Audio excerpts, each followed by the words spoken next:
The note lay on the kitchen counter, the messy handwriting scrawled on the back of an electric bill, leaving me stunned. I'm done with you in this boring life. I'm taking everything, and by the way, this house has been sold. Enjoy what's left.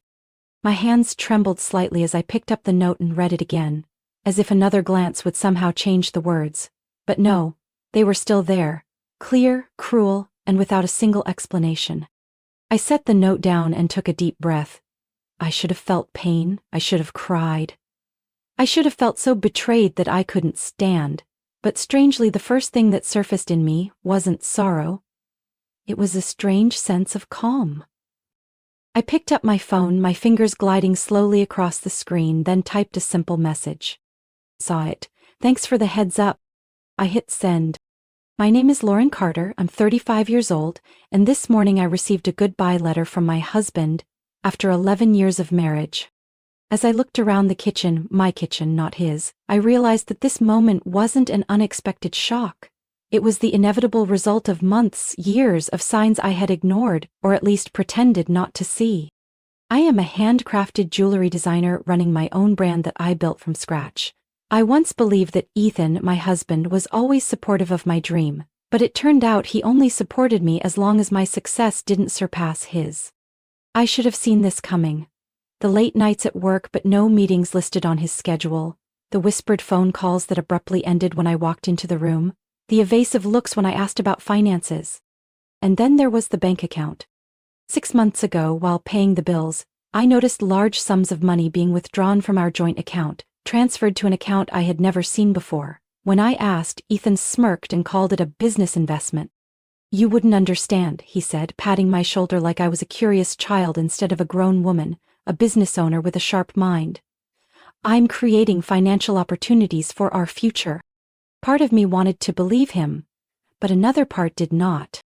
Instead of arguing, I did something I had never considered before. I protected myself. I opened a separate bank account, gradually moving my personal savings there without telling Ethan. I began documenting suspicious expenses, saving every email and message related to money.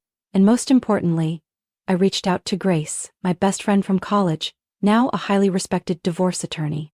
When I told her everything, Grace simply looked at me for a long moment. Lauren, you're smart, strong, and deserve so much better than this. From now on, you need to think like a strategist. Stop playing checkers when you should be playing chess. I nodded. The turning point came 3 months ago when I decided to refinance the house. Ethan was too busy with his investments to notice that I had put the house entirely in my name. He always assumed I was too naive to understand finances, but in reality, I had been preparing for this moment much longer than he realized. Now, standing in my brightly lit kitchen, I didn't feel like a woman who had been abandoned. I didn't feel like a failed wife. I only felt that the game had finally reached its final move, and I was the one holding all the pieces. I picked up the note again, this time with steady hands. Ethan thought this letter would break me. He had no idea that he was the one who had lost everything. I smoothed my hair, adjusted my blouse, and walked over to my desk. All right, Ethan, I murmured, opening my laptop. You want to play? Let's play. I opened my laptop, scrolled through my inbox, and immediately spotted an email with a bold subject line. Urgent request. House sale documents. My heartbeat slowed. Not out of fear, but out of confirmation that Ethan was doing exactly what I suspected. The sender was Andrew Miller, the real estate agent Ethan and I had worked with when buying this house. I clicked on the email, scanning the message quickly. Lauren, Ethan has contacted me about selling the house. However, when I checked the paperwork, I noticed that the house is solely in your name after the recent refinancing. I can't proceed without your approval. Ethan seems confident you'll sign, but I need confirmation from you before moving forward. Call me when you have a moment. I leaned back in my chair, feeling a smirk tug at the corner of my lips. Ethan really thought I would obediently sign the papers and let him steal my house? Before I could respond, my phone rang. A message from Ethan. Call the agent immediately. Sign the papers. You have 24 hours to pack your stuff. I didn't reply. Instead, I picked up the phone and called Grace. She answered after the second ring. Ethan just tried to sell the house, I said immediately. There was a brief silence before Grace's voice came through, calm but sharp. Lauren, this is the perfect time to make your final move. Do you have all the evidence ready? I glanced at the stack of documents I had been compiling for months. Bank statements showing suspicious transfers, emails Ethan had left open on our shared laptop, and photos from the private investigator proving his so-called business trips to Las Vegas. Everything is ready, I confirmed. Good. Don't react just yet. Let him think he still has control. I nodded even though she couldn't see me. I spent the entire afternoon reviewing everything. Every paper, every piece of evidence, was a puzzle piece in the picture of betrayal Ethan had tried to hide. I remembered the last Christmas gift he gave me. A silver bracelet that I instantly recognized as a cheap knockoff. When I confronted him, he snapped, accusing me of being too demanding and ungrateful. But the truth was, Ethan wasn't broke, he just wasn't spending money on me. That night I received a call from Andrew. Lauren, I just spoke with Ethan, he seems to think you won't have any issue with selling the house. I chuckled. Oh really? Would you like me to let him know you're not agreeing to this? I looked out the window, watching as darkness slowly settled over the quiet street in front of my house. I knew Ethan wouldn't give up easily. No need, I'll handle it myself. The next morning the doorbell rang. I didn't need to check the peephole to know who it was. When I opened the door, Ethan stood there, gripping his phone tightly, his face flushed with anger. Lauren, what the hell are you doing? His voice was filled with frustration as he stormed into the house without waiting for an invitation. I crossed my arms, standing my ground. What are you talking about? The house. Andrew says you haven't signed the papers. What game are you playing? This is my house too. I shrugged, walking slowly to my desk, picking up a thick folder and placing it in front of him. No, Ethan, this is my house. He froze, his expression shifting as he stared at the documents. I flipped to the next page. This is the refinancing paperwork. You were too busy with your investments to notice that you signed away your ownership rights when I refinanced 3 months ago. Ethan stood stiffly in the middle of the living room. The cold blue eyes I once loved now reflected only sheer panic. Lauren, you can't do this to me. We can talk, we can work this out without going to court. His voice was hoarse, half pleading, half furious. I crossed my arms, my gaze unwavering. Ethan, how else do you suggest resolving this when you were the one who dug this hole for yourself? Grace stood beside me, maintaining her professional demeanor, though her eyes gleamed with quiet authority. Ethan, I advise you to read these documents carefully.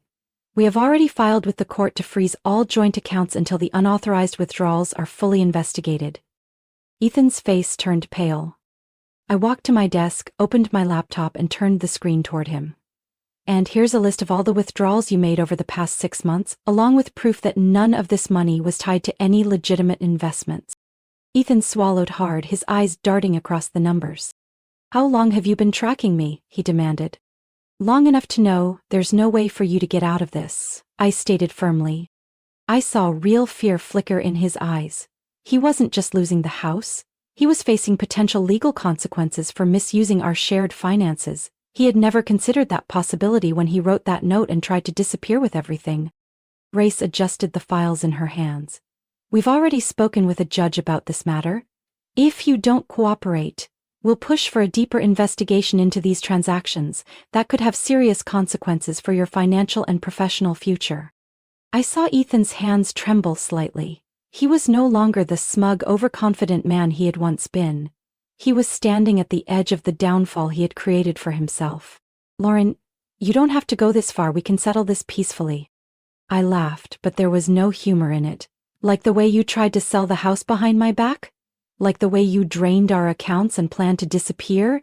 Ethan, you had the chance to handle this amicably, but you chose to betray me instead. Ethan stared at me, silent. He knew I was right. After a long pause, he exhaled shakily, setting the folder down. I need time to think. Take as much time as you want, I said evenly. But the accounts are frozen, the divorce papers are filed, and the court will have its answer soon enough. Ethan had no choice but to leave, his shoulders slumped in defeat. I stood still watching him go, with no intention of stopping him. When the door clicked shut, a strange sense of relief washed over me. No more lies, no more deceit. The game was over. A few weeks later, news about Ethan's financial troubles began to spread. The company he once took pride in was now facing serious issues due to the personal debts he had tried to hide. Those so-called business investments had actually been failed gambles, and now he had to face the consequences. I heard that he had to move out of the luxury apartment he had rented after leaving here. Now he was living in a much smaller place in the suburbs, trying to rebuild his life from the wreckage he had created. And me? I was no longer the woman I used to be. I stood in the living room, looking around the house I had once considered our shared home. There was no trace of Ethan here anymore. I decided to renovate the entire space, transforming it into something full of life, exactly the way I wanted it. The dull beige walls Ethan had insisted on keeping? I painted them a bold, deep blue. His old office was now my creative studio, where I could spend hours designing the jewelry I loved. My business was thriving like never before. After my story was featured in a local magazine, my orders doubled. I hired more staff, expanded my market, and, for the first time, I was featured in a major fashion magazine. No one called my business a little hobby anymore. Friends and family visited me more often. They looked at me with admiration, not because I had survived a failed marriage, but because I had reclaimed myself. One day, Grace came over with a bottle of wine and a bright smile. "Lauren, did you ever think things would turn out this way?" I laughed as I poured 2 glasses. "Not at all, but now I can't imagine my life any other way." Grace raised her glass. "Then here's to a new chapter." I clinked my glass with hers, savoring the sweet taste that spread across my tongue. I had made it through the hardest part. I had taken back my life. And I knew this was only the beginning. One autumn afternoon, as I was arranging my booth at a local craft fair, a deep, warm voice spoke from behind me. "These designs are truly impressive." I turned around and met the curious gaze of a man in his early 40s, his dark brown hair streaked with hints of silver, his sharp yet kind eyes studying my work. "Thank you," I replied, offering a professional smile. "I'm James Turner." He extended his hand, and as I shook it, I noticed the calluses on his fingertips, a familiar sign of someone who worked with their hands. "Lauren Carter," I introduced myself. James nodded, his eyes still scanning the jewelry displayed on my table. "I make wooden jewelry boxes. I come to this fair pretty often, but I don't think I've seen your booth here before." "I just recently expanded my business," I replied, feeling a sense of ease, knowing that for the first time in years I could say that with pride, without anyone belittling my work. We talked for a while about craftsmanship, the best types of wood for jewelry boxes, and how to properly care for silver to maintain its shine. It wasn't a conversation laced with romantic undertones, but rather an exchange between 2 artisans who truly understood the value of their craft. For the first time in years, I met a man who didn't try to tell me what I should do, who didn't pity me or dismiss my work. James didn't ask if I was married, didn't look at me with curiosity about my personal life. He was simply interested in what I did, and that made me feel more comfortable than anything else. As the fair wrapped up, James gave me a nod before heading off. "Wishing you continued success. Hopefully next time I'll see your booth in an even bigger spot." I watched him walk away, feeling something different, something I couldn't quite name yet. A few weeks later, I received a message from an unknown number. "Lauren, this is James, the jewelry box maker. I have a beautiful batch of walnut wood that I think you might like if you're considering a new product line. If you're interested, I can send you some samples." I looked at the message and smiled. "Send me some pictures, I'd love to see them." That's how the conversation started, simple and natural. We exchanged ideas, talked about materials, and discussed how handcrafted products could complement each other. No pressure, no expectations, just 2 people passionate about their work, sharing that enthusiasm. Meanwhile, Ethan tried reaching out to me several times. The first message arrived one evening just as I had finished a new batch of orders. "Lauren, can you call me? I think we need to talk." Prior to my husband dying? A few days later, another message came through. "I just want to know how you're doing. I'm sorry for everything." I still didn't respond. I didn't need to know how Ethan was feeling. I didn't need to hear his late apologies. Some doors are best left closed forever. One morning, as I was reorganizing my workspace, I happened to pull open a drawer and found an old, slightly crumpled piece of paper. I picked up Ethan's note, reading the words he had left behind on the day he thought he had won. "I'm done with you in this boring life." I laughed, not out of anger or bitterness, but at the irony of it all. My life was anything but boring now. I had just closed a major deal, been featured in a prestigious craft magazine, and was preparing to open my first store. I had met incredible new people, built a community for independent women to share their dreams and support each other. I looked down at my hand where I held a silver ring I had just finished. A special piece, not for sale. I picked up my engraving tool and carefully etched 3 simple words inside the band. Trust your strength. Just as I set the ring down on my workbench, the doorbell rang. I walked over and checked the peephole. James. I opened the door and immediately sensed something different. He no longer carried his usual relaxed demeanor. There was a slight hesitation in his stance, his right hand gripping a finely carved wooden box. I just finished this piece, I thought you might want to see it first. I took the box from him, my fingers running over the smooth wood and the delicate engravings. But when I opened it, I nearly stopped breathing. Inside was a silver ring, simple yet beautifully crafted. I turned it over and read the inscription inside. Trust your strength. I looked up at him, stunned. James gave a small smile. I remember you telling me about the special ring you made for yourself. But even the best artisans deserve to have something made for them, don't you think? I clenched the ring in my palm, feeling a warmth spread through my chest. Ethan once thought he could take everything from me. But what he never understood was that I never needed him to build my life. And as I looked at James, I realized something else. Maybe, after everything, I didn't have to walk this path alone. Life doesn't always unfold the way we expect, but sometimes, challenges open doors we never imagined. Lauren Carter lost a marriage, but she never lost herself. She rose again, stronger, more independent, and discovered her true worth. Her story isn't just about betrayal. It's about rediscovering inner strength. In reality, we all face unexpected turns in life, but the most important thing is never letting anyone else define our value. Lauren Carter has shown us that true strength comes from within. What do you think about her story? If you were in her situation, what would you do? Share your thoughts and don't forget to follow the channel for more real-life stories about family and resilience.